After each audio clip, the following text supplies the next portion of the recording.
Hey YouTube, it's your girl Baby Girl again. I think I already touched base on grief a little bit, but this video is about grief and it's just pretty much grief through my mind, what goes on through my mind and how I feel each and every day.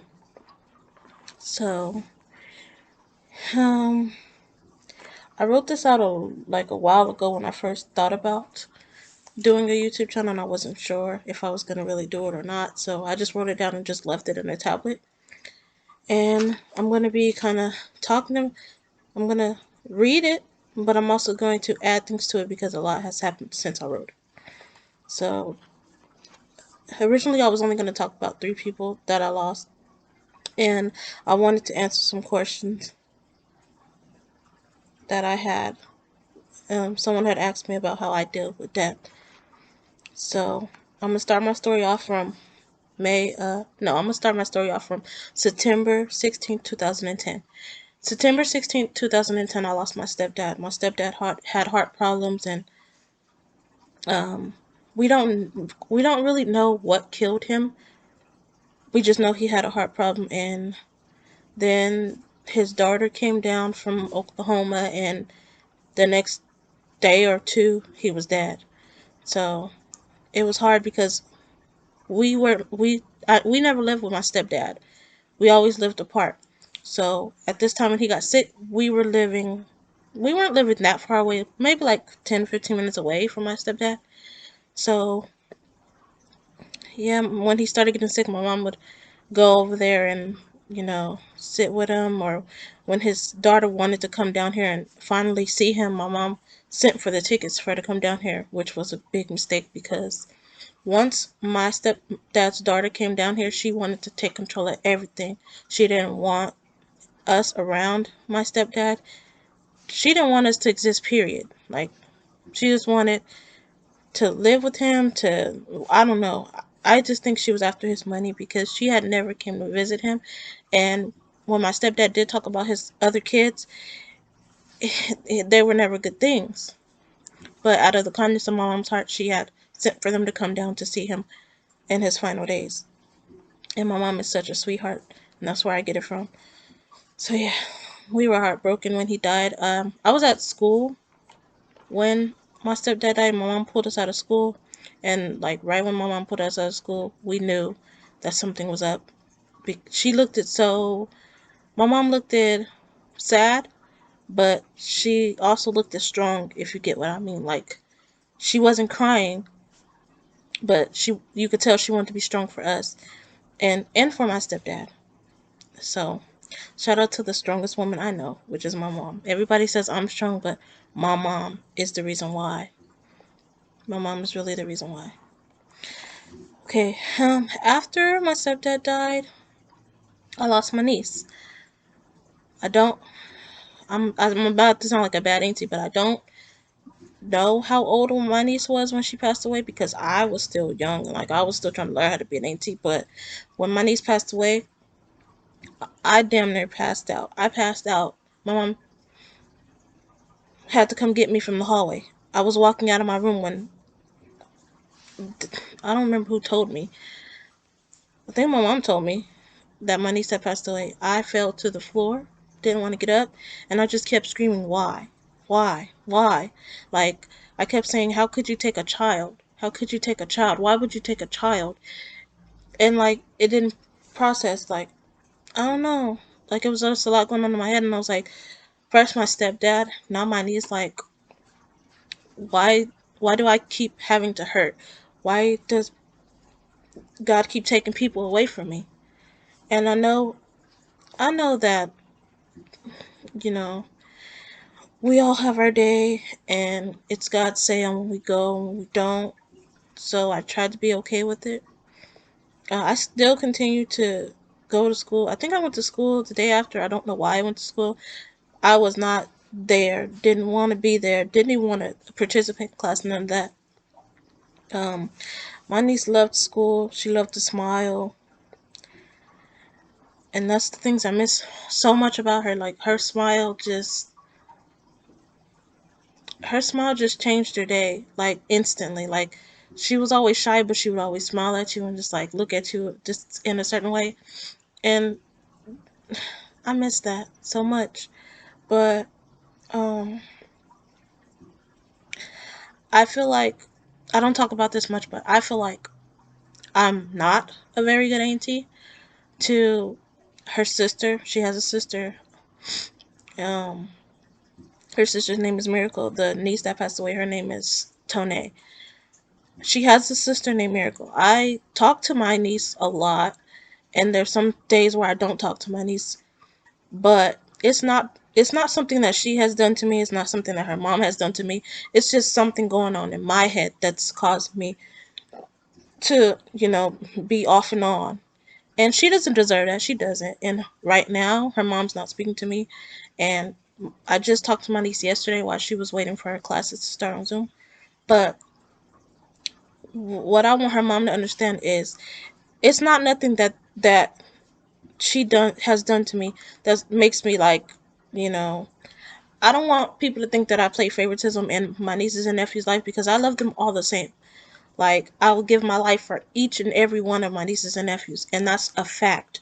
Like I love my nieces and nephews; they are my kids. Like, and if until I have kids, these are my kids. They will always be my kids, and I will always love them like they're my kids. Um, but what my sister and my niece doesn't know is that losing her sister or losing my sister's first child, it did something horrible to me because I was so young when my sister had her first child, and I didn't know how to be an auntie. I didn't even know what auntie meant when they would say, "Oh, this is your niece," and I'm like, I just like she's little. I'm not too much older. I don't feel like I'm too much older than her. I'm just thinking we're just both kids playing or both kids going around each other. I didn't know that like being auntie meant like meant more than what it was because I was young. And like I asked God for forgiveness every day for not being there as much as I could have or should have. But I was young and like I didn't know like I didn't know much. And yes, I had other nieces and nephews, but still, I didn't know how to be an auntie. I was just thinking that I'm a kid playing with other kids. Like, I just thought that was normal. And I regret not getting to spend enough time with her before she passed away. And now with her sister, like, I regret not, like, spending more time with her. I'm trying, but I don't think people see that. Like, it's hard to talk about it because mm, it's pretty much guilt. I have guilt. I have a lot of guilt built up inside of me for so many reasons, and like it's hard to talk to people because people don't understand why I have guilt. But in my mind, I understand exactly why I feel guilt and I'm feeling pain because I lost that niece, and like I feel like since I wasn't a good auntie to that niece, or didn't know how to be an auntie to that niece, it's showing with the niece that my niece that's still alive. And I know it's only hurting her, but I don't know.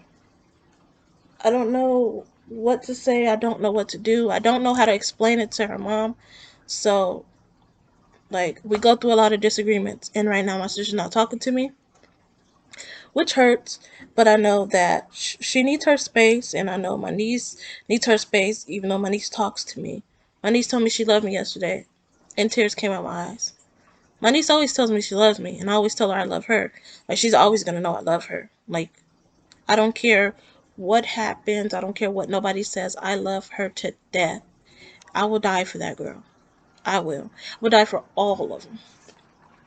But losing her sister just mentally did something to me mentally, and I just don't know how to explain it to anybody. So this is the best I can do until I figure out or talk to a counselor or something. I don't know. I'm in the process of getting a counselor. I'm just waiting for my doctor to approve it, or to tell me which one I'm supposed to go to or something. Because I do know I do need help. Because talking about it helps, but I also need to learn how to heal from a lot of things that I have not healed from. After my niece died, I was just numb because like two people that I love passed away, my stepdad and my niece. My stepdad was always there. He was there when my real dad wasn't. My real dad walked out my life when I was 8 years old. And one thing I remember my dad saying on the phone when we called him was, what? He was like, he didn't want to talk to us or something. I can't remember his exact words, but it hurt. And then I carried on anger with my real dad, like, for a long time. Like, how do you not want your kids? How do you not want to accept responsibility for something you laid down and made? Like, I didn't get it. And, like, he had other kids, not with my mom. It was just me and my little brother he had with my mom. And then I had brothers and sisters with my dad, but with other women. So, I don't know. He had a favorite. He had a favorite daughter. His favorite daughter is the one that died. She was everybody's favorite person because she was just the sweetest, kindest, most, like, anytime you're around her, you will feel warmth, and you want that warmth all the time with you. I miss her so much. But my real dad didn't really care too much about his responsibilities. He didn't want to be a dad, and he blamed it on other stuff, or he would blame my mom, and that's all the stuff he said that doesn't matter to me, because no matter what, if you make a child, you should be there for that child. That child didn't ask to be there, and that child didn't ask to be treated that way. But as I grew up, I learned that, like, you can't make somebody love you, and I'm never gonna force love onto someone who doesn't want it. So I don't speak to my dad. And my grandma just passed away. My dad hit me up. He was talking to me for a little bit. I'm being nice because that's his mom. His mom just passed away. My grandma just died. Like, we're both grieving, but other than that, I don't want to talk to my dad because my dad has hurt me past repair. There's no repairing the relationship between me and my dad. My dad is so wishy-washy. He's so hot and cold. It's draining and it's toxic, and I don't want that in my life because all I want around me is positivity. I don't want any negativity around me. And I don't even care to tell my dad that I'm getting married. Like, he's not gonna walk me down the aisle. He hasn't been here for me, so he would never get the opportunity to walk me down the aisle. If he wants to come see his daughter get married, so be it. I'll send him an invitation, but I doubt he'll come because he doesn't come to Bakersfield for whatever reasons. He never cared, so I don't expect him to. My I'm thinking my boyfriend's dad is gonna be the one giving me away because I have brothers, but I don't want them to feel like I'm playing favoritism by picking one to walk me down the aisle. So I'm just gonna use my boyfriend's dad and let my father-in-law walk me down the aisle on my wedding day, which makes me teary-eyed because, of course, like, every girl wants her dad to walk her down the aisle on her wedding day, and some people don't even get that because their parent passed away. But my parent is very much alive, and he just doesn't give a fuck. And it hurts, but you know, I learned how to just let it go and just continue to be the best person that I can be. That's all I know how to do. But yeah, and then, like, a lot of my uncles and stuff has passed away since then. I missed them so much too, but I don't, I can't, I don't want to go through that timeline because it's so many. One of my uncles that did pass away, though, he passed away last year. Um, that one hurt me too because my uncle was a pastor. He had his own church. We went to his church when I was younger, and, like, my uncle was the type of person that would do anything for anybody, give you the shirt off his back, let you drive his car.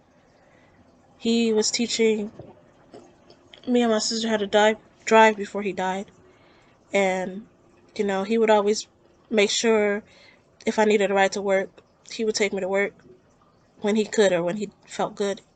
Like, my uncle, he was an amazing person, and I have poems. I wrote poems about my niece.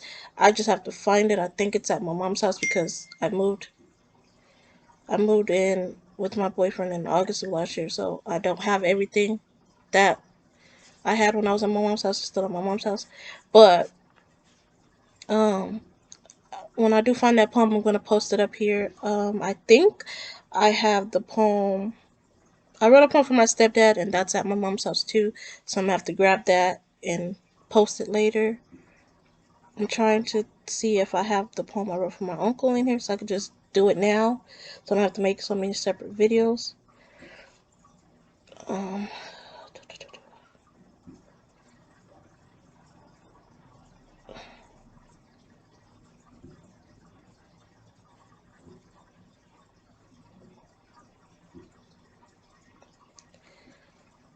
let's see.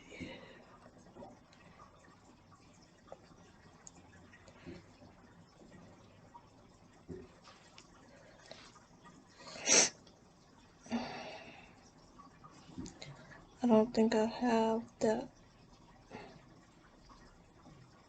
I think my uncle's poem is in my other phone, so I might have to write, or I would have to make a video on that one too because I don't see it.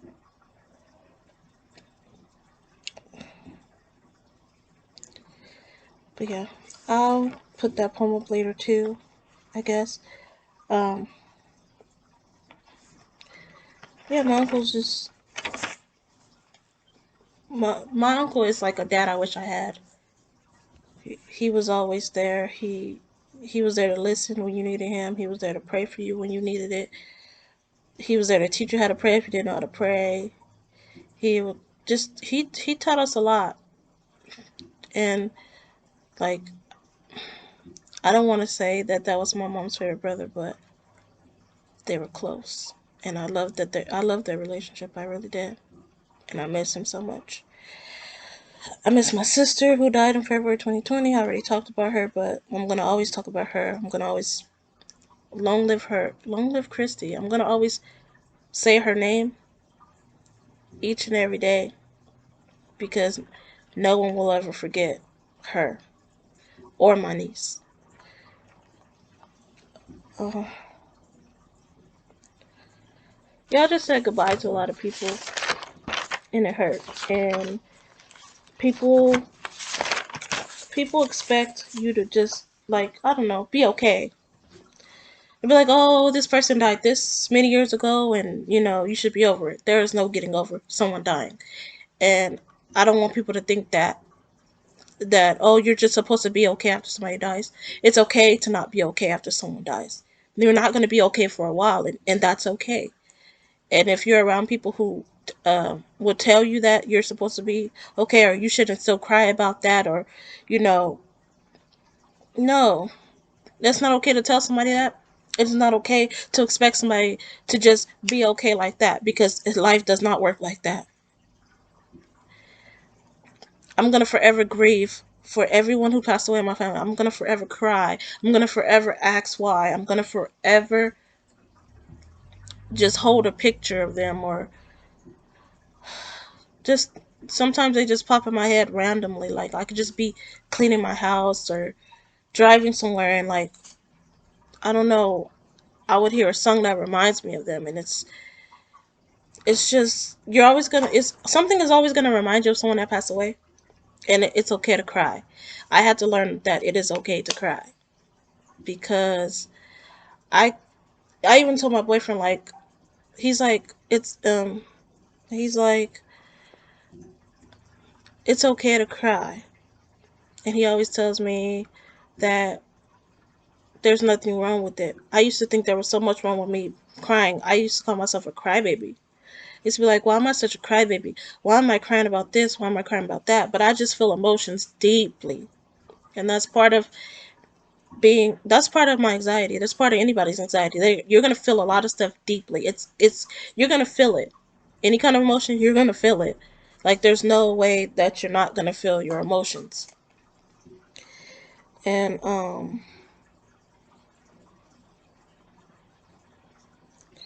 sorry, I'm texting my boyfriend. He's on lunch right now.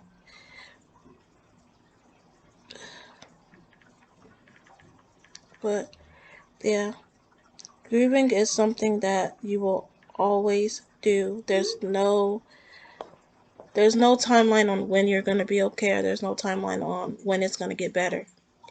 You just have to go day by day.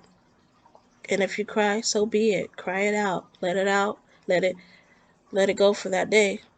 And people don't know that crying actually helps you feel better sometimes. You get to just like, you could cry, you could say, "Oh, I just miss this person," or you could shout, "I love you," and you just feel like that person hears you. Or I know my sister hears me when I'm crying for her, and I say, "I love you, I love you, I love you. I wish you were still here." I know she hears me because I feel it.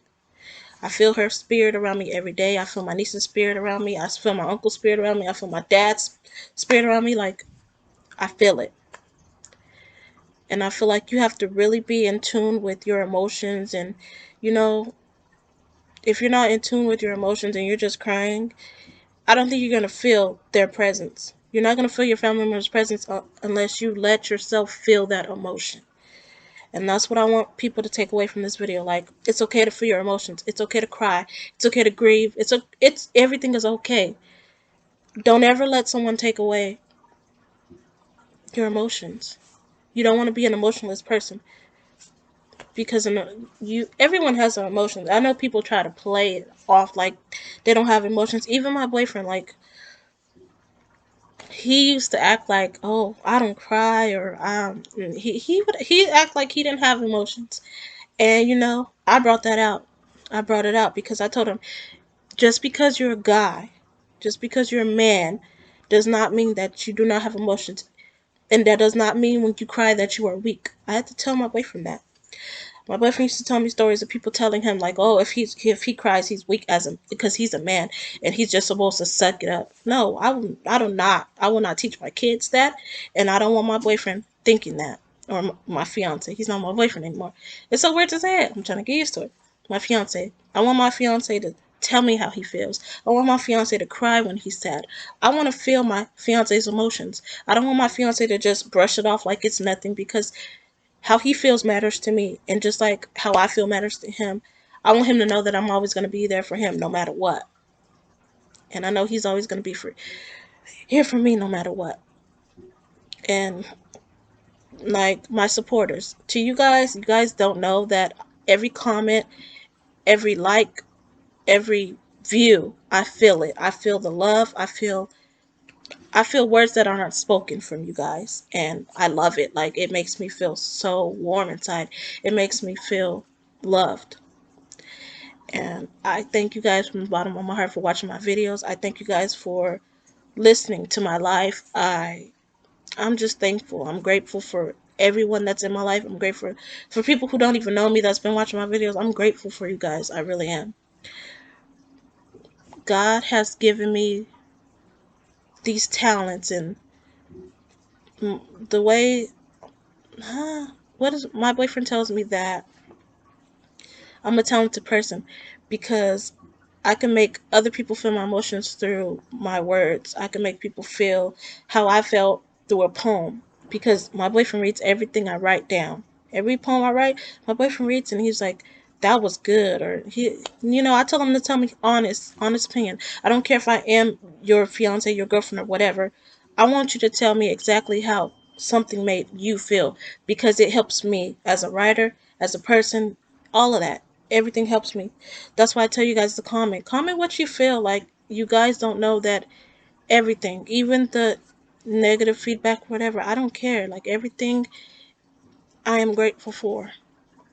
And I will forever keep telling you guys my story. I will forever keep talking, because if you know me, you know that I'm a very quiet person. I don't talk to people. I don't tell people a lot, but telling my story is helping me heal in a way.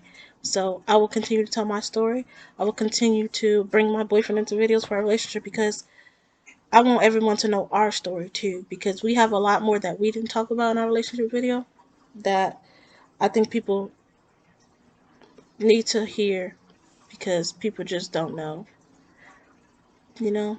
And knowing that someone hit me up the other day saying that my my video about my sister and my grandma inspired her because she just lost her grandma. Like, that stuff touches me. This is all I want from my videos, is for it to touch somebody, for someone to feel good about my story, or like help them with their story. Like, this is so humbling. This is, I don't know. I can't even put into words what all this means to me, and what telling my story means to me. And getting, oh, one other person that commented, or she didn't comment, but she watched my videos. Like, I was not expecting my mom to watch my videos. Of course my mom supports everything I do, but my mom is not, my mom is, my mom doesn't get on YouTube like that. But my mom watched my videos the other day, and she's been, she's just telling me, you're an amazing person, you're an amazing daughter. Like, that stuff makes me want to cry. My mom is so sweet. But everybody, I love you guys. I'm going to end this video here because I'm getting kind of emotional. And I will see you guys in the next video. Please like, share, subscribe, comment. Please comment anything. You know, I love the feedback. I love the comments. I love reading the comments. I definitely do read the comments through and through. I read them multiple times.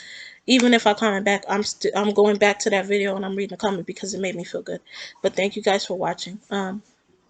Hope you guys have a blessed day. Hope you guys are having whatever you're going through. I hope that you get through it, and I'm praying for you. Thank you.